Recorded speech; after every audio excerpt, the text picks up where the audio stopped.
لا تشرع عليهم ماما. انت جايب كاميرا اوعى كده انا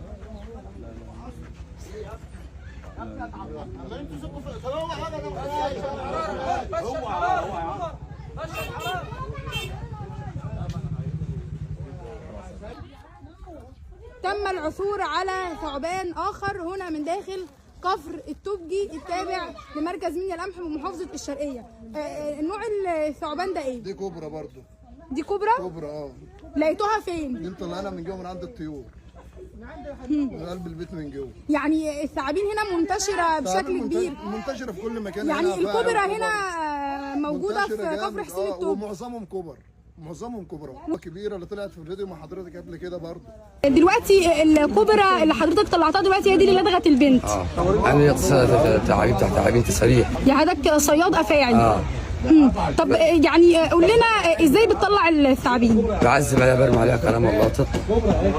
ايوه كلام الله وبعد ما تطلع عشان دي وراثه من قبل الديد مهنه وراثه من قبل الديد وراثه يعني. بتطلع بكل سهوله يعني؟ لا معنا مش فيش حاجه بس بكل سهوله. ده شايفاك في خلال دقايق طلعت الثعبان. قال لي كرفه وترياق كرفه تسكر الحاله اللي قدامي والترياق دي لما لو حاله اللي ما تعملش حاجه فهمتي؟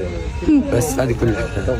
طب تقول للناس ازاي يحموا نفسهم من الثعابين والافاعي اثناء تواجدهم في الاراضي الزراعيه؟ يا صلي على النبي. ده ربنا يدعي عليه مخير مش مسير يعني في اي حته تلقيه في ده حمى ربنا دي اي حته تلقيها لما عشان دي دابي ربنا يدعي عليه مخير مش مسير ممكن تبقى هنا ممكن تلقي هنا ممكن تلقي هنا في اي حته تلقيه ملوش مكان عشان تبقى فيها. طب بحسب خبرتك ايه سبب انتشار الافاعي والثعابين في منيا القمح تحديدا في الفتره الاخيره؟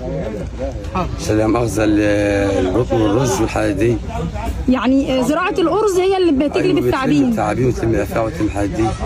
الكلام ده كله والعفش والحاجات دي عندكم انتم حاجات كتير هنا.